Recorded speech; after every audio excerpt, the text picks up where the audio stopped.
Guys, welcome back to Strong Successful Male. So for today, I'm going to go over an email that was sent from a subscriber. This is from a guy. He is writing in to share his story about a job he had when he was about 15 years ago, working for a big aquarium in which 80% of the staff were female, including the supervisors. And how after a year of what he thought was a great job, everything went nuts. After he had a little disagreement with one of the gals, and they were all turning on him, and as you can imagine, it was quite a mess. And I've been going to go over here, guys, where this guy's pretty much warning the guys out there that if you're ever in a job where it's overwhelmingly the gals and BS is starting and management isn't doing anything about it, it is best to start looking for another job, because as much as you think and feel that I shouldn't have to leave, it's just going to it's a battle you can't win. And best to just move on, something else, something better. As well as to, when you're looking for a job, pay attention to see what the ratio is in terms of the staff. Otherwise, it could make your life a living hell. But also how this guy does, at some point, he does stand up for himself and all that. And eventually, this guy has the last laugh, as he's now, 15 years later, kicking butt in life. Great job, great money. He's married and happy. He watches this channel and he knows what to look for, and has the last laugh. But he's sharing his wisdom. And I thought I'd be going to cover here because, I talk about fairly often, or at least I used to talk about fairly often through articles, how a lot of guys are, avoiding the gals in the workplace. One of the first videos I ever did that went viral was one on that subject. And there's a reason for that, because, unfortunately, as men, we're not believed first. We know who's believed first in a situation, scenario. And there are very mean, vindictive people out there that will have it in for us and can say anything, and immediately a guy is fired and his career is ruined and all that. And there's a reason why guys are avoiding the gals in the workplace. They don't want to have meetings, they don't want to mentor and all that. And it's unfortunate it has to be that way, because they're protecting themselves. And there's been too many stories where things are said about the guy because the gals don't like them.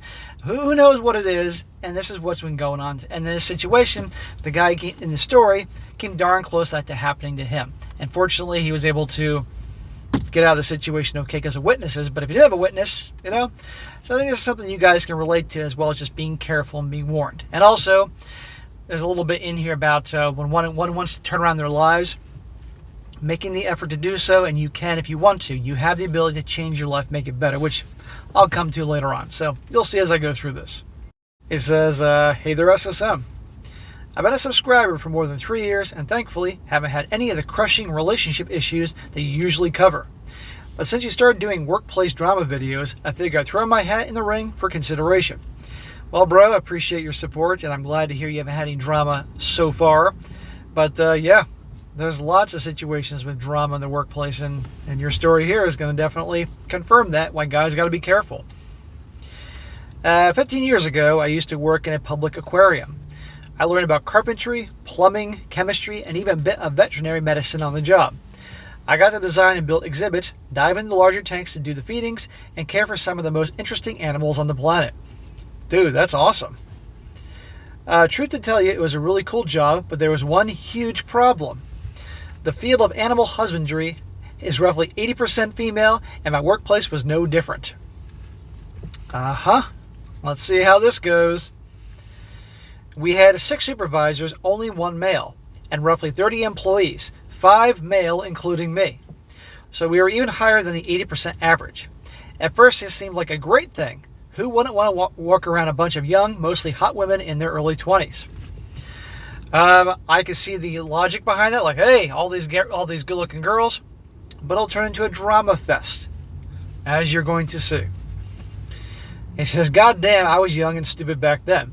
I had no clue what was going to happen. Things were good for about a year until I had a disagreement with one of these girls. We butted heads for a couple weeks, and then it was all it took to make the next 5 years complete misery. Not surprised, but the thing is, a situation like that, there's times when you cut your losses and move on. No, you should not have to leave a job that you love and it's an amazing experience, blah, blah, because a bunch of a-holes. But when you're outnumbered and, there's a point. And I did this story about 4 years ago, about 3.5 years ago, not long after I started the channel, about this woman. There was an article, I think she was in the UK, I believe she was in the fashion industry, and she thought it'd be a brilliant idea to start a company that's all female run. That they don't need men and blah, blah, blah, and they're going to show the guys they can do a better job. And it was a disaster because immediately factions appeared, and it was all this drama, and it was hurting business, and the company eventually went out of business. And in the end, she said, you know what, I should have just had all guys. Then we'd still be in business. So not surprising. Maybe some of you guys saw that article. That was a long time ago. The one I had the issue with went to the others for support, and the sisterhood is strong. It took less than a month before the entire staff turned on me. Girls I'd been friends with, and he uses friends in quotes, were suddenly cold to me. We'd always been a joking bunch, but the jokes started to increasingly be about me. A few months later, the overt harassment began.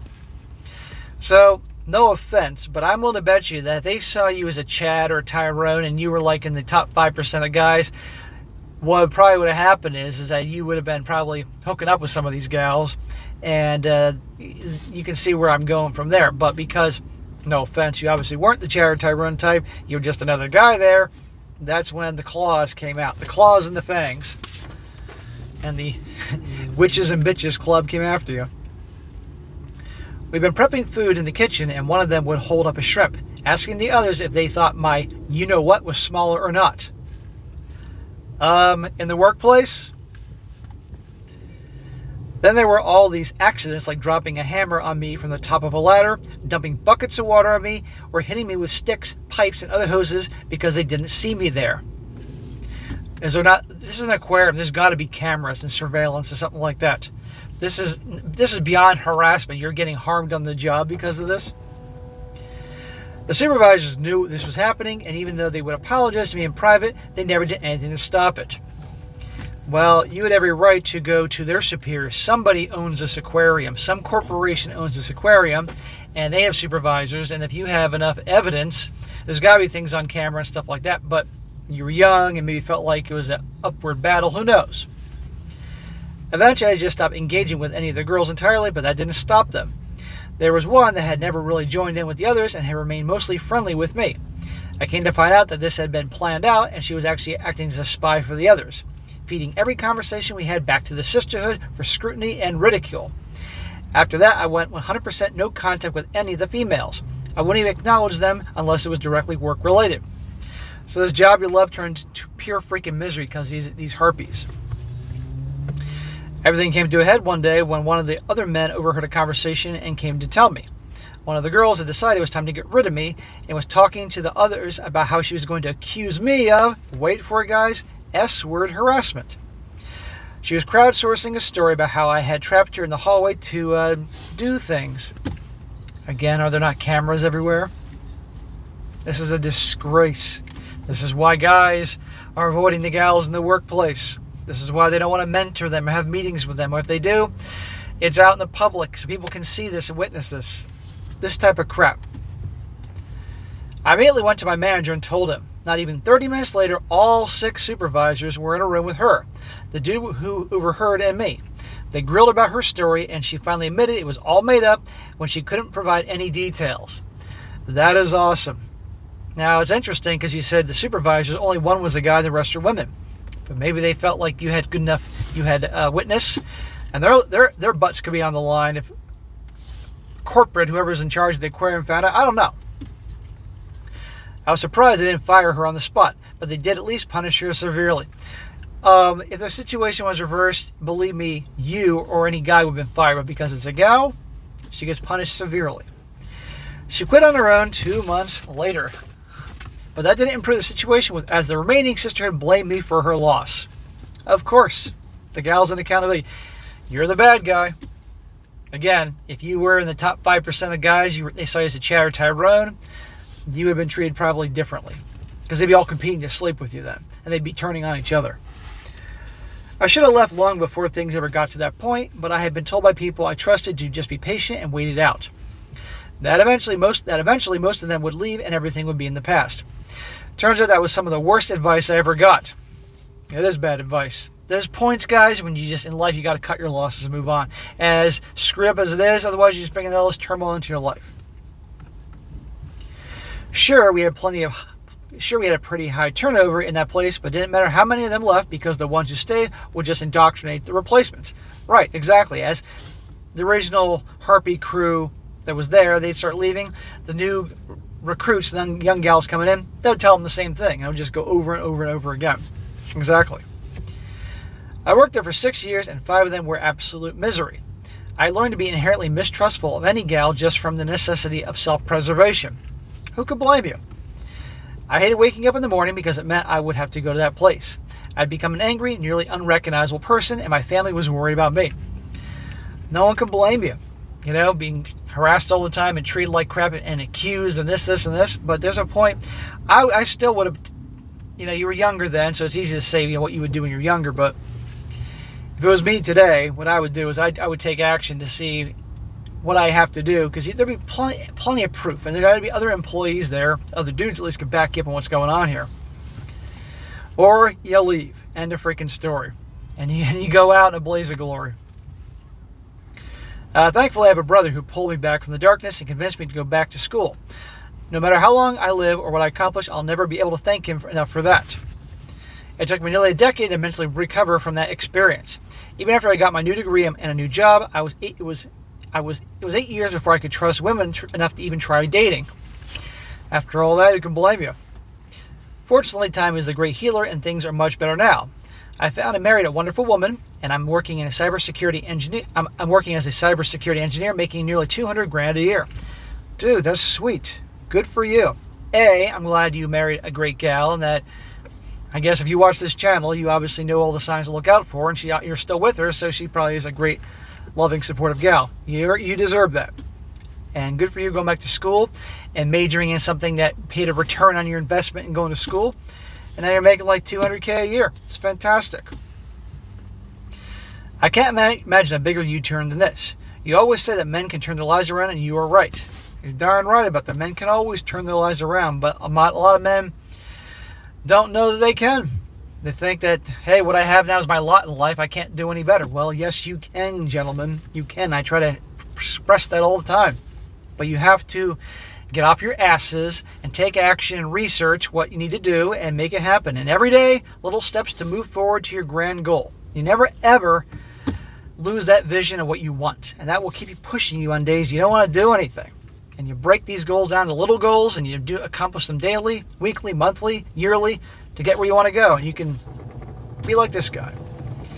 I'm sharing this story so other men can benefit from my experiences and my mistakes. Be extremely careful if you find yourself in a female-dominated workplace. Shit can go south on you faster than you can ever imagine. Don't expect things to get better, because they won't. Do yourself a favor and move on. It doesn't even matter what you do as long as you get out. Don't stay in a bad working environment, because it will F up your life more than you realize. Right. Should this guy have had to leave a job that he initially liked because of them? No. But there's a point that it's just an uphill battle, and you know what? But if he's going to leave, I'd go out in a blaze of glory. I'm taking you motherfuckers with me. As part of the security clearance process, I had to see a psychologist, and that meeting was very eye-opening to me. They said I had mild PTSD and had gone through a period of severe depression in my old job. It never occurred to me until I heard them say it, but it's all true. Thankfully, they said I was doing a great job now, and it's all behind me. But none of it would have happened if I hadn't been stubborn and stayed for as long as I did. I hope you find my story worth the sharing, and that if it helps a few people identify a crap situation they're in, to get the hell out. Well, bro, I appreciate you sending your story. And you know what? In varying degrees, this happens to a lot of guys. Now, there are guys that need their jobs and can't leave their jobs because they got a family of support and all that, but at least if you guys are in a bad situation in the workplace and you think and feel there's no way to fix the situation, stay in there. If you have mouths to feed, people that rely on you for your paycheck, like a family and kids and your insurance, you got to keep grinding it out. Meanwhile, you can look for something better. Or on the side, on the little free time you have, weekends, holidays, nights, study, do what you got to do to get a certification or move up so you can get a better job, something like that. Because guys, particularly here, if you're in the United States, there's no lot in life. You can turn things around, make things better for yourself. It may take a while. It may cost you some money initially. It may be hard. It may seem like it'll take longer than you want. Who knows, whatever hurdles you have. But you can't let them get in your way of making something yourself. You can make things better for yourself. Sometimes it's not ideally in the time frame or the circumstances you want, but you can do that. And if you're unwilling to get off your butt and take a chance and do something to change your situation, you don't go crying to anybody about it, okay? Believe me, there's opportunities to do that. And also, but if there is a situation in the workplace, you can bring attention to bad behavior going on. Definitely do that. But he's right. In his situation, 80% of the people there were gals, and they all stuck together and all that. And I'm convinced that this guy was perceived or seen as a Chad, then he would have been treated differently. But regardless, most guys aren't the 5% Chads and Tyrons all the girls want to sleep with. And this is inexcusable, the way he was treated. And also, I might add, this again backs up why so many guys don't want to mentor or partner with or work with gals in the workplace because of things that happen. And yet you hear articles and stories every now and again about the gals complaining that guys don't want to mentor them, don't want to talk to them. I know a gal that I'm acquainted with and I see a couple times a year with friends of friends, that type of thing. A few years ago, she was complaining she was out at a work function, and this one guy wouldn't even shake her hand. And I shared my opinion on the subject. Of course, she didn't like that, but I'm being honest with her. And that's the reality of how things are, thanks to things like this and gals getting guys fired and all that. Good guys didn't do anything wrong, that type of thing. And it's crazy because nowadays the workplace, and it's been going on for a while, like in this story, who they're first going to believe and who's going to be the villain in the situation. That's just wrong. And lots of guys have been ruined over that. And it's the sad thing is, there were guys that were in the past had done a lot of awful things they shouldn't have, and which led to it round and round you go. So just be careful, gentlemen. And at the end of the day, remember, you are masters of your own destiny. You can make changes in your lives and things like that, but you have to be willing to make the effort. So good job to this guy for what he did. I'm glad your life is going well. All right, guys, that is it for today. Be sure to comment down below. Let me know what you think about this. Let's hear in the comments section. If you had experience like this, do share it with guys. Men are going to read this, and it can help them out. And also, guys, you got a great story like to share, definitely email me your story, strongsuccessfulmale@gmail.com. Just give me some time to get to, and I will. And that also goes for any interesting news articles. I think I'm going to start doing more news articles, maybe 1 or 2 a week, mix things up a bit. It's been a while since I consistently did that, but things that are definitely related to the channel, as well as any questions you may ever have for me in the Ask SSM little mini series. And be sure to like the video, share with your friends, and subscribe, and I'll catch you next time.